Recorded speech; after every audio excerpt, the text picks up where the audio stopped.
Guys, and welcome back to my channel. Today we're going to be doing chapter 2 of Court and Thorns of Roses. If you're just tuning in and you want to see the first chapter, you can click into my channel and you can go to the playlist and you'll find A Court of Thorns of Roses there with the first chapter. I'm just going to jump right into it like I usually do, and we'll just continue on. So here we go, chapter 2. The sun had set by the time I exited the forest, my knees shaking. My hands, stiff from clenching the legs of the deer, had gone utterly numb miles ago. Not even the carcass could ward off the deepening chill. The world was awash in hues of dark blue, interrupted only by shafts of buttery light escaping from the shuttered windows of our dilapidated cottage. It was like striding through a living painting, a fleeting moment of stillness, the blue swiftly shifting to solid darkness. As I trudged up the path, each step fueled only by near-dizzying hunger, my sisters' voices fluttered out to meet me. I didn't need to discern their words to know they most likely were chatting about some young man or the ribbons they'd spotted in the village when they should have been chopping wood, but I smiled a bit nonetheless. I kicked my boots against the stone doorframe, knocking the snow from them. Bits of ice came free from the gray stones of the cottage, revealing the faded ward markings etched around the threshold. My father had once convinced a passing Charlton to trade the engravings against fairy harm in exchange for one of his wood carvings. There was so little that my father was ever able to do for us that I hadn't possessed the heart to tell him the engravings were useless and undoubtedly fake. Mortals didn't possess magic, didn't possess any of the superior strength and speed of the fairies or high fae. The man, claiming some high fae blood in his ancestry, had just carved the whorls and swirls and runes around the door and windows, muttered a few nonsense words, and ambled on his way. I yanked open the wooden door, the frozen iron handle biting my skin like an asp. Heat and light blinded me as I slipped inside. Feyre! Elaine's soft gasp scraped past my ears, and I blinked back the brightness of the fire to find my second eldest sister before me. Though she was bundled in a threadbare blanket, her gold-brown hair, the hair all three of us had, was coiled perfectly around her head. 8 years of poverty hadn't stripped from her the desire to look lovely. Where did you get that? The undercurrent of hunger honed her words into sharpness that had become too common in recent weeks. No mention of the blood on me. I'd long since given up hope of them actually noticing whether I came back from the woods every evening. At least until they got hungry again. But then again, my mother hadn't made them swear anything when they stood beside her deathbed. I took a calming breath as I slung the dough off my shoulders. She hit the wooden table with a thud, rattling a ceramic cup on its other end. Where do you think I got it? My voice had turned hoarse, each word burning as it came out. My father and Nesta still silently warmed their hands by the hearth, my eldest sister ignoring him, as usual. I peeled the wolf pelt from the old doe's body, and after removing my boots and setting them by the door, I turned to Elaine. Her brown eyes, my father's eyes, remained pinned on the dough. Will it take you long to clean it? Me? Not her, not the others. I'd never once seen their hands sticky with blood and fur. I'd only learned to prepare and harvest my kills thanks to the instruction of others. Elaine pushed her hand against her belly, probably as empty and aching as my own. It wasn't that Elaine was cruel. She wasn't like Nesta, who had been born with a sneer on her face. Elaine sometimes just didn't grasp things. It wasn't meanness that kept her from offering to help. It simply never occurred to her that she might be capable of getting her hands dirty. I'd never been able to decide whether she actually didn't understand that we were truly poor, or if she just refused to accept it. It still hadn't stopped me from buying her seeds for the flower garden she tended in the milder months, whenever I could afford it. And it hadn't stopped her from buying me 3 small tins of paint, red, yellow, and blue. During that same summer, I'd had enough to buy the ash arrow. It was the only gift she'd ever given me, and our house still bore the marks of it, even if the paint was now fading and chipped. Little vines and flowers along the windows and thresholds and edges of things, tiny curls of flames on the stones bordering the hearth. Any spare minutes I'd had that bountiful summer, I'd used to bedeck our house in color, sometimes hiding clever decorations inside drawers, behind the threadbare curtains, and underneath the chairs and tables. We hadn't had a summer that easy since. Feyre, my father's deep rumble came from the fire. His dark beard was neatly trimmed and his face spotless, like my sister's. What luck you had today, in bringing us such a feast. From beside my father, Nesta snorted. Not surprising. Any bit of praise from anyone, me, Elaine, or villagers, usually resulted in her dismissal. And any word from our father usually resulted in her ridicule as well. I straightened, almost too tired to stand, but braced a hand on the table beside the dough as I shot Nesta a glare. Of us, Nesta had taken the loss of our fortune the hardest. She had quietly resented my father from the moment we'd fled our manor. Even after that awful day, one of the creditors had come to show just how displeased he was at the loss of his investment. But at least Nesta didn't fill our heads with useless talk of regaining our wealth like my father. No, she just spent whatever money I didn't hide from her, and rarely bothered to acknowledge my father's limping presence at all. Some days I couldn't tell which of us was the most wretched and bitter. We can eat half of the meat this week, I said, shifting my gaze to the dough. The deer took up the entirety of the rickety table that served as our dining area, workspace, and kitchen. We can dry the other half, I went on, knowing that no matter how nicely I phrased it, I'd still do the bulk of it. And I'll go to the market tomorrow to see how much I can get for the hides. I finished, more to myself than to them. No one bothered to confirm they'd heard me anyway. My father's ruined leg was stretched out before him, as close to the fire's heat as it could get. The cold, or the rain, or a change in temperature always aggravated the vicious, twisted wounds around his knee. His simply carved cane was propped up against his chair, a cane he'd made for himself, and that Nesta was sometimes prone to leaving far out of his reach. He could find work if he wasn't so ashamed, Nesta always said when I hissed about it.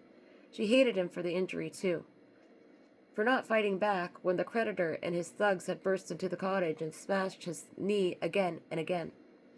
Nesta and Elaine had fled into the bedroom, barricading the door.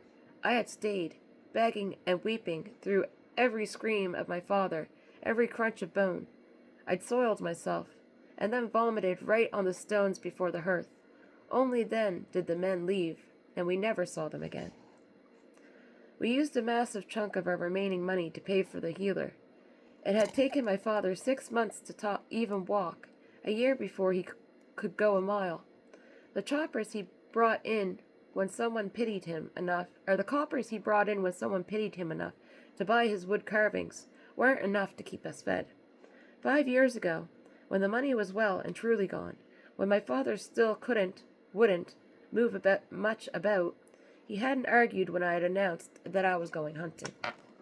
He hadn't bothered to attempt to stand from his seat by the fire, hadn't bothered to look up from his wood carving. He just let me walk into the house just let me walk into those deadly, eerie woods that even the most seasoned hunters were weary of. He'd become a little more aware now, sometimes offered signs of gratitude, sometimes hobbled all the way into town to sell his carvings, but not much. I'd love a new cloak, Elaine said at last with a sigh. At the same moment, Nesta rose and declared, I need a new pair of boots.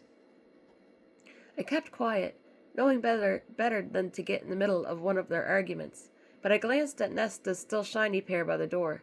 Beside hers, my 2 small boots were falling apart at the seams, held together only by fraying laces. But I'm freezing with my raggedy old cloak, Elaine pleaded. I'll shiver to death. She fixed her wide eyes on me and said, Please, Feyre? She drew out the 2 syllables of my name, Feyre, into the most hideous whine I'd ever endured, and Nesta loudly clicked her tongue before ordering her to shut up. I drowned them out as they began quarreling over who would get the money the hide would fetch tomorrow, and found my father now standing at the table, one hand braced against it to support his weight, as he inspected the deer. His attention slid to the giant wolf pelt. His fingers, still smooth and gentlemanly, turned over the pelt and traced a line through the bloody underside. I tensed. His dark eyes flicked to mine. "Feyre," he murmured, and his mouth became a tight line. "Where did you get this?" "The same place I got the deer," I replied with equal quiet, my words cool and sharp. His gaze traveled over the bow and quiver strapped to my back, the wooden hilted hunting knife at my side. His eyes turned damp. "Feyre, the risk." I jerked my chin at the pelt, unable to keep the snap from my voice as I said, "I had no other choice." What I really wanted to say was, "You don't even bother to attempt to leave the house most days. Were it not for me, we would starve. Were it not for me, we'd be dead." "Feyre," he repeated, and closed his eyes. My sisters had gone quiet, and I looked up in time to see Nesta crinkle her nose with a sniff. She picked at my cloak. "You stink like a pig covered in its own filth. Can't you at least try to pretend that you're not an ignorant peasant?" I didn't let the sting and ache show. I'd been too young to learn more than the basics of manners and reading and writing when our family had fallen into misfortune, and she'd never let me forget it. She stepped back to run a finger over the braided coils of her gold-brown hair. "Take those disgusting clothes off." I took my time, swallowing the words I wanted to bark back at her. Older than me by 3 years, she somehow looked younger than I did, her golden cheeks always flushed with a delicate, vibrant pink. "Can you make a pot of hot water and add wood to the fire?" But even as I asked, I noticed the woodpile. There were only 5 logs left. "I thought you were going to chop wood today." Nesta picked at her long, neat nails. "I hate chopping wood. I always get splinters." She glanced up from beneath her dark lashes. Of all of us, Nesta looked the most like our mother, especially when she wanted something. "Besides, Feyre," she said with a pout, "you're so much better at it. It takes you half the time it takes me. Your hands are suited for it. They're always so rough." My jaw clenched. "Please?" I asked, calming my breathing, knowing an argument was the last thing I needed or wanted. "Please get up at dawn to chop that wood." I unbuttoned the top of my tunic, "or we'll be eating a cold breakfast." Her brows narrowed. "I will do no such thing." But I was already walking toward the small second room where my sisters and I slept. Elaine murmured a soft plea to Nesta, which earned her a hiss in response. I glanced over my shoulder at my father and pointed to the deer. "Get the knives ready," I said, not bothering to sound pleasant. "I'll be out soon." Without waiting for an answer, I shut the door behind me. The room was large enough for a rickety dresser and the enormous ironwood bed we slept in, the sole remnant of our former wealth. It had been ordered as a wedding gift from my father to my mother. It was the bed in which we'd been born, and the bed in which my mother died. In all the painting I'd done to our house these past few years, I'd never touched it. I slung off my outer clothes onto the sagging dresser, frowning at the violets and roses I'd painted around the knobs of Elaine's drawer, the crackling flames I'd painted around Nesta's, and the night sky, whirls of yellow stars standing in for white around mine. I'd done it to brighten the otherwise dark room. They'd never commented on it. I don't know why I'd never expected them to. Groaning, it was all I could do to keep from collapsing onto the bed. We dined on roasted venison that night. Though I knew it was foolish, I didn't object when each of us had a small second helping until I declared the meat off limits. I'd spend tomorrow preparing the deer's remaining parts for consumption. Then I'd allot a few hours to currying up both hides before taking them to the market. I knew a few vendors who might be interested in such a purchase, though neither was likely to give me the fee I desired. But money was money, and I didn't have the time or the funds to travel to the nearest large town to find a better offer. I sucked on the tines of my fork, savoring the remains of the fat coating the metal. My tongue slipped over the crooked prongs. The fork was part of a shabby set my father had salvaged from the servants' quarters. while the creditors ransacked our manor home. None of our utensils matched, but it was better than using our fingers. My mother's dowry flatware had long since been sold. My mother, imperious and cold with her children, joyous and dazzling among the peerage who frequented our former estate, doting on my father, the one person whom she truly loved and respected. But she also had truly loved parties, so much so that she didn't have time to do anything with me at all, save contemplate how my budding abilities to sketch and paint might secure me a future husband. Had she lived long enough to see our wealth crumble, she would have been shattered by it, more so than my father. Perhaps it was a merciful thing that she died. If anything, it left more food for us. There was nothing left of her in the cottage beyond the ironwood bed and the vow I'd made. Every time I'd look toward a horizon, or wondered if I should just walk and never look back, I'd hear that promise I'd made 11 years ago, as she wasted away on her deathbed. Stay together and look after them. I'd agreed, too young to ask why she hadn't begged my eldest sisters or my father. But I'd sworn it to her, and then she died, and in our miserable human world, shielded only by the promise made by the high fae 5 years ago, in our world where we'd forgotten the names of our gods, a promise was law, a promise was currency, a promise was your bond. There were times when I hated her for asking that vow of me. Perhaps, delirious with fever, she hadn't even known what she was demanding, or maybe impending death had given her some clarity about the true nature of her children, her husband.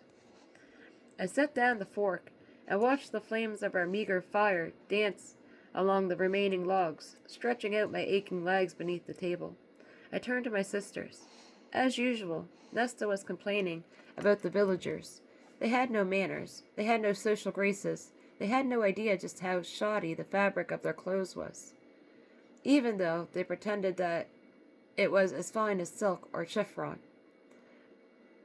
Since we had lost our fortune, their former friends dutifully ignored them, so my sisters paraded around as though the young peasants of the town made up a second-rate social circle. I took a sip from my cup of hot water. We couldn't even afford tea these days, as Nesta continued her story to Elaine. Well, I said to him, if you think you can just ask me so nonchalantly, sir, I'm going to decline.